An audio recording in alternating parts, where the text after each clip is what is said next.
So, welcome everyone. I'm Alexander Mihalcea, and today we have of one of the industry leaders, Gregory Shein, CEO of Nomadicsoft. Welcome, Gregory. How are you doing today? I'm good. Thanks for asking and thanks for having me. It's excited to be here. How are you? Yeah, I'm great. I'm great and awesome because I'm excited too to have you on the podcast today, and I'm sure you're going to be of great value for the audience. Now, I hope so. before we dive in, could you give us a quick overview of what Nomadicsoft does? We do all sorts of software development, right? Like we do web applications, mobile applications, desktop applications. If that's something related to computers, we can do that. AI, ML, like all the buzzwords and beyond them. We've been doing it for around 7 years already, and I think we've done all sorts of things. Okay, that's fascinating. And what inspired to create Nomadicsoft? Was there a specific moment or experience that sparked this journey? Oh, well, a specific moment was that I wanted money, right? Like, I'll be honest here. I always like computers and programming and stuff and all things like that, but I would say beyond making world a better place or something like that, money was the main motivation. I majored in history from the university, and after that I understood that that won't bring me any like any kind of happy life. So I branched into programming and I started as a freelancer in 2017, something like that. And after that, more or less, I understood that I can manage people as well. And that's how I founded the company. Okay, I see. And for example, could you share your journey from studying history to becoming a software entrepreneur? Yeah, that's easy. I always loved programming right from the school. I think around sixth grade I started Pascal, then some HTML and JavaScript around 10th grade. So I always kind of liked programming. Then I worked on few CMSs. Joomla was the oldest one. That was in the ancient times. Like most of your listeners yeah, I guess they were born when it was around, but something like that. So then WordPress and Modex. WordPress is still around, and then real programming, right? And I kind of fell in love with Laravel, which is a PHP framework, and it's amazing. It's open source, and I think it transformed the industry of PHP programming at least, because it's very elegant and it's named after some castle or whatever. I don't remember. So it's a very nice thing, Okay. and that's how I started programming. And after I made a first reasonable amount of money, I understood that I want to travel, right? More or less full time. And when traveling, and I'm really happy that I started before COVID, because COVID kind of put an end to the whole digital nomad thing. I guess that's my opinion. And but I did do those two happy years of like traveling the world, Yeah. Southeast Asia, like all that stuff. That was a happy time. That's why Nomadicsoft. That's our name. We don't have a physical location anywhere. Everyone is remote. Everyone has their own time zone or their own pace. Obviously, like we have meetings and such, but we don't really need a physical location to provide the best service that can be provided to the clients. Right. And what motivated you to learn programming? Oh yeah, I to be honest, I did it to learn something, right? You need to, and unfortunately, you need to do something useful for the people. And again, I am very lucky that I started early and that I didn't want to talk to people. Like I'll be honest here, and there was a time again with AI. This time has passed, but I got that time where you could be an introvert, right? Like and be reasonably successful, like very successful maybe, and not be considered a weirdo or something like that. You could, like, your boss, if you work remotely, would give you a task, you would fulfill it in a few days or like few hours, like whatever, depending on the size of the task, and you send over the result, ship the code, and that's it. And you don't have to get into anyone's good graces. You don't have to have any kind of office politics or Yeah. like be nice to people and all that stuff. With time, I did understand that with like as AI writes more and more code, I think the whole introvert genius thing is way past us. AI is already smarter than like definitely anyone I know, and it will soon be smarter than anybody alive on Earth. So it's back to people skills, and if you want to be any kind of successful in life, you need to urgently learn people skills and communication skills. Otherwise, like it's only poverty and Mhm. despair and homelessness and nothing good in store for you if you're like introvert. Right, right, right, right. And now let's go back to when you first started. So, what major challenges or gaps did you see in the market that made you think this needs to be solved? Oh, I mean, the main challenge was I don't know. Like the first I started on Upwork in 2018, and the first gig that I had, I messed up like tremendously. It was again Joomla thing. I needed to update some plugin, but Joomla is terrible. Maybe your listeners know that. So it is terrible. I clicked like one button, and I had to work for $5 essentially for 3 days to like make it all back how it was.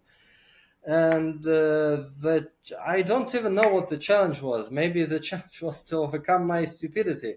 That's but I mean, in the end, that's any challenge is overcoming oneself, right? Like if we think Yeah. philosophically. But if we're talking more about the market fit or something like that, right? It was still standard thing. I'm from Russia originally. Now I'm based in Dubai, but still travel a lot. The wage gap between first world and kind of second world. So outsource was still a viable business model. Plus, yeah, it's a shame for me, but most Russian people are terrible knowing English. So I wasn't the best programmer, but by speaking any kind of decent English, I stood out tremendously from them. Like I stood out in front of like 95% of all developers just by like not being afraid to speak English. I don't know why, because when I was in Cambodia, like even people who don't have shoes, right? Like they speak several languages, and it is very embarrassing for me that my country mates are so terrible at foreign languages. But that's how it is. Okay, okay. And for example, how has your approach to outsource development evolved over the 7 years? Well, I definitely have to delegate more because in the beginning I had to do most things personally, and it is viable if you have a team like under 10 people. You can kind of, if somebody drops a ball, you can pick it up and solve Yep. something yourself, but it comes it is viable, right? If you were going past 10 people, it is just impossible to be in charge of everything personally. So I had to switch more to, again, I think this is my main skill. I can find people with like more talented than myself. So in I try to find people more talented than myself. That's not very hard because I think I'm like quite average apart from that. So I try to find tremendous people and kind of give them not a free reign but a wide range of freedom. So I don't micromanage them, and I think that yields a good result. Okay, and that's lead me to the next question. So, for example, how do you manage completely remote team across different time zones? Oh, well, I mean, essentially, in 2020, everybody was a remote team, right? Like, regardless, even if they're next Yeah. door. like even families. Like one guy I worked with, he was from the UK. He was so afraid of COVID that he kind of didn't talk to his girlfriend. She was living in the other room, so they had a remote team like inside one household. So like everybody was a remote team. But so it's fine. It's not that big a deal. You like write somebody like do this, and they say like I won't do it or do it. I don't think there needs to be a special skill towards that, and I guess it will be more and more widespread in the future. Okay. So, and the rest is calls. Like you can do calls. Okay, okay, I see. Now, so walk us through how Nomadicsoft addresses these challenges. What makes your approach unique? Which ones? Let's. There are a lot of challenges nowadays. So the remote work or work in general or market or So, where I can choose. yeah, Nomadicsoft as a company. Yeah. Well, I mean, with the remote work, I don't think there are special challenges. There are challenges that, yeah, I guess the main will be that uh, AI will either replace significant parts of work, or at least, like, and that's maybe even more dangerous, it will give the clients the impression that it kind of replaces work, right? And they will more and more talk about like why can't ChatGPT do the whole database thing, Mhm. and there are circumstances when AI can replace the work that needs to be done. There are circumstances then when it can't, at least at a present level of technology development. But it gives a lot of clients full sense of security and full sense of easiness of uh, what efforts need to be put to what task. And it is a challenge, but again, I try to rely on my people skills, if I have some, to explain them that yeah, we're not there yet. So you can't Yeah. fire everyone yet. You need to put up with meat bags for a few more years, and after that, yeah, you can fire all of them and take all the money, and it's fine. Okay, okay, I see. Now, when you talk to potential clients, what's the biggest misconception they typically have about what you do? Uh, well, again, I guess easiness about the the present level of technology development, and yeah, I guess another one which is quite widespread. I wouldn't say that programming, especially nowadays, is even especially difficult. I think it's a skilled work, but it's not art by any extent. I think right now it's like reasonably skilled work like plumbing or something like that, Yeah. with one distinction.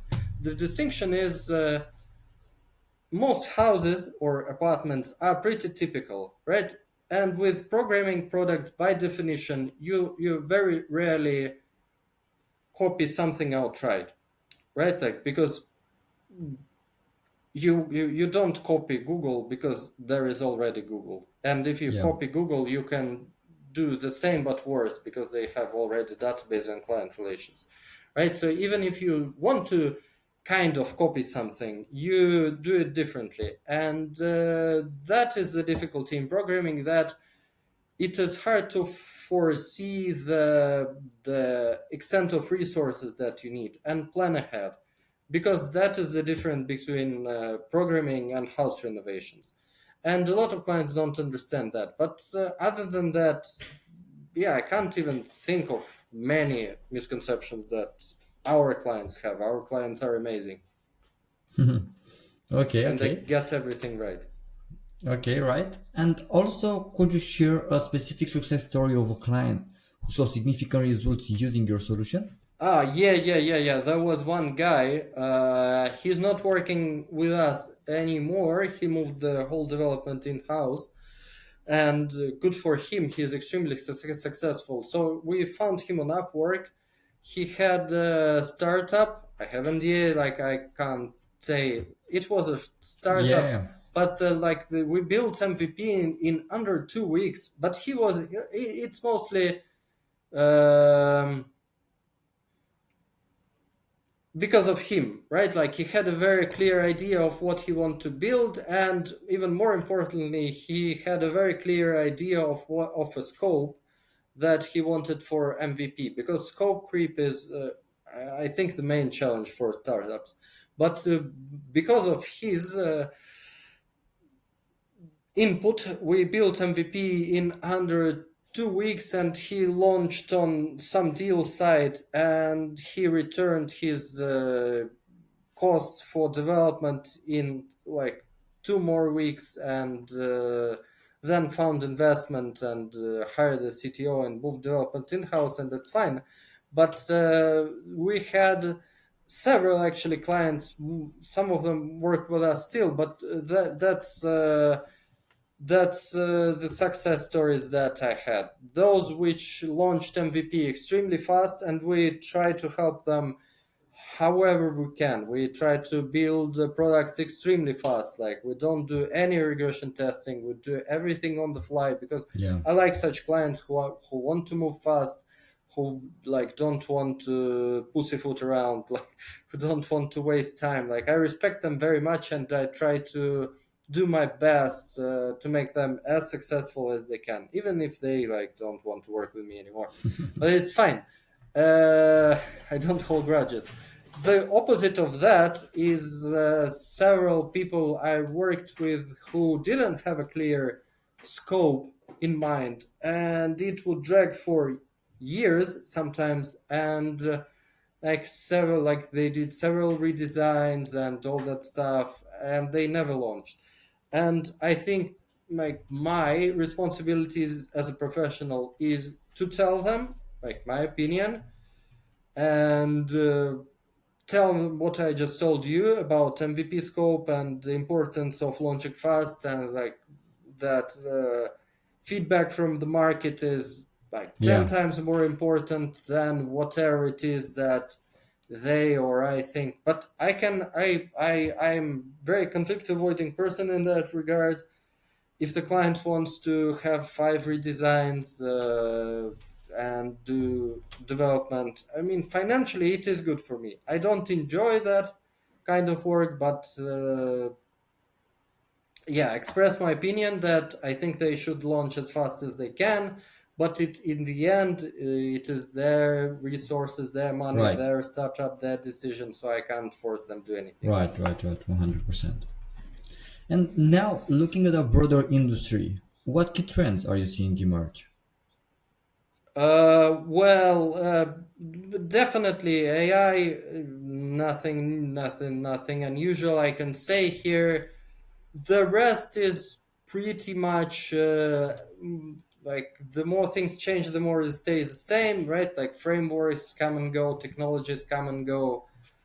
Uh, nothing unusual here. In general, I think startup golden years are behind us. Like definitely, again, I'm very lucky that I saw those golden days. I will like remember them when I'm old, right? When yeah, like there were movies, right? Like Social Network about like somebody building something in their garage, and that sitcom Silicon Valley, right? Like there was a kind of this feeling in the air that you can build Uber for dogs or like some other bullshit Yeah, idea and get a lot of money. Right now, it's much more corporate, right? Like even for startups, it's much more mechanical. It's much more corporate. Like you need to understand much better. There is much less, I would say, creativity behind building a startup. You kind of build a ChatGPT wrapper for B2B thing which does sales. That's like right, 90% of what people do now. And like good for them if they make money based on that. But that's like 90% of what people do. okay. And for examples to touch the point, what emerging opportunities do you see in the B2B tech space?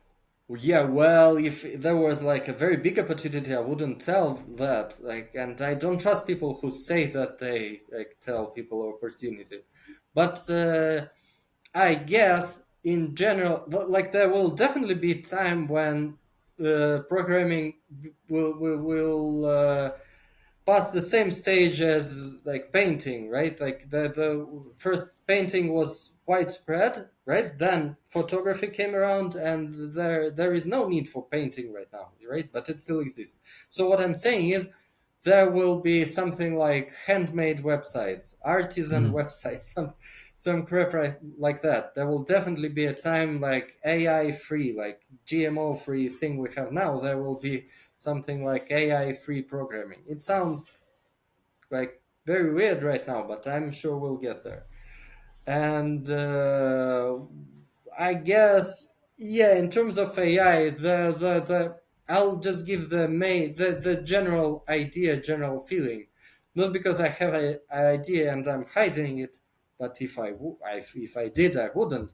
But still, the general idea is AI can generate tons of content, right? Like podcasts, like half of my YouTube now is like this AI like slab, right? Like Yeah. some even podcasts, right? Like two kind of AI people pretend talk to each other. That's very weird. Like there is completely no human in the loop. So but the thing is, if AI can generate a ton of content, doesn't mean it should. Doesn't mean there is value in the content that is generated, doesn't mean that you should be. Again, my email inbox is like I have like it back in the old days. It was Nigerian scam emails, right? Like, but right now, the like since AI is generating that, they can analyze my website, and it's reasonably hard to tell them apart. Like they look like they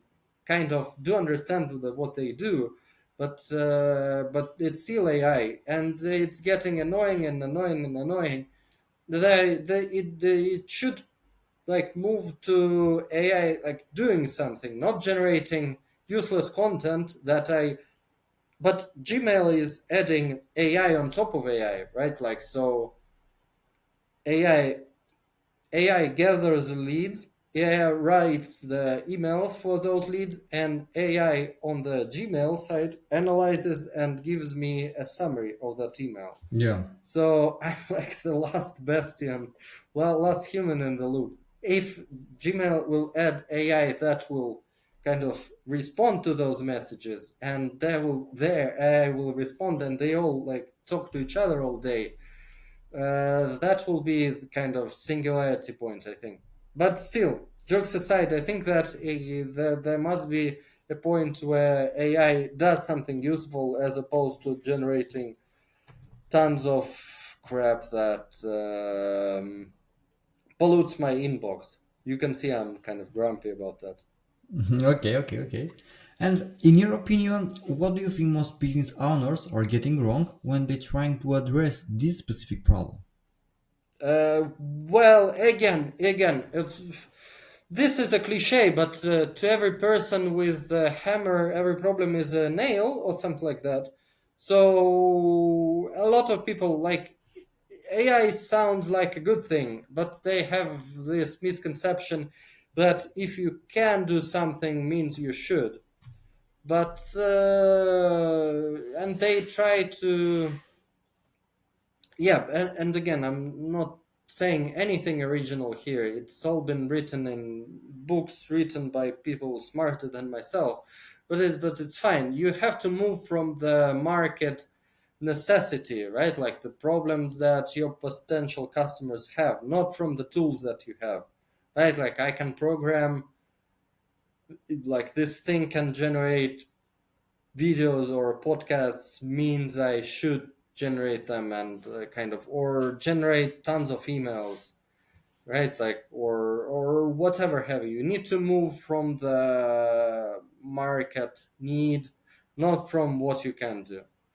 Yeah. And I've made these mistakes like dozens of times. So I'm not speaking from a position of somebody who kind of got that right. I'm speaking from like tons of mistakes made in the past, and I'm continuing to make them as we speak. Maybe I'll launch a failed AI startup today, and it will be like failed by next week. But it's fine. It's life. You never know until you try. Yeah, I'm right. optimistic. 100%. Yeah. And for example, what advice would you give to people looking to break into IT but without a technical background? Oh yeah, don't. Yeah, no, it's fine. But again, golden days are behind. If I were to, yeah, if I weren't already here, I would seriously look at trades because I mean nobody got that right. Again, I'm not. It's not my insight. Everybody thought that robots or AI would first replace the low-skilled labor, right? Something like cleaning streets or something like that. And the last they would move to creative fields, right? Like the last to go would be artists, composers, then like lawyers, Yeah. doctors, something like that. But it's happening the completely the other way around, right? It's much harder to replace a plumber with AI because you need to like Yeah. it's hard to build robotic hands and for non-standard tasks.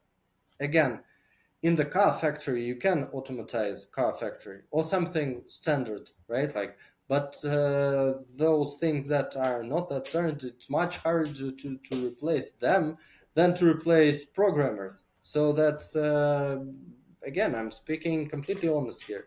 So my first advice, don't. But then again, if you do want, like, don't listen to any advice, right? But then again, I mean, everybody told me that I don't have like what it takes. I was like bad at math and whatever. I would say first advice is don't listen to any advices. That's not only about IT. It's about life in general. Like, don't listen to anyone. That's if I had to give one advice to whoever, that would be it. Like, don't listen to anyone. Like, make your own mistakes. Other people Okay. are out to get you. They are your Okay. Gotcha. enemies. Gotcha. Gotcha. And as you wrap up, what's next for Nomadicsoft? Any exciting developments on the horizon? Well, yeah, like doubling income, going to IPO, doubling sales, all that stuff. Recently, we launched our own tool, all-in-one tool for remote teams. It's called Korkawa. We have time tracker, project management, CRM, chatbots, and a lot of other features as well. And unlike all other things that I did in life, it is built out of necessity, our own necessity, because we were using other tools, and I personally saw their drawbacks, and we build a tool for ourselves. That's the thing. For example, I've been using time trackers since 2019, and none of them had multi-currency solution. But as a remote team, we do have some clients that we charge in euro, some clients we charge in USD, some clients we charge in dirham. Yeah. United Arab Emirates. That's the thing. This is just one of the examples. So we build a tool for ourselves, and we will promote that as like as much as we can, Okay. whatever Okay. I it takes. see. Yeah. Yeah. Sounds great. and Thank you, thank you. and for listeners who want to learn more or potentially work with Nomadicsoft, what's the best way to get in touch? Yeah, Nomadicsoft.io, the website, or like my email. Again, but you have to tell me you are not a robot. Like Greg at Nomadicsoft.io. Like whatever you write, like write it yourself. It's much better than to like don't ask ChatGPT. I would be very happy to answer any crazy email, crazy idea that you have. I overcame my fear of communication with people, Okay, that sounds great. Sounds great. and I can So, help you. so thank you for sharing those insights about you, about the company, Thank and you. about the whole story. And It was thank a you for pleasure. this amazing podcast session. Me too. It was a pleasure. Great. So, see you in the next episode. Thank you so much. Let's keep in touch. Yeah, sure.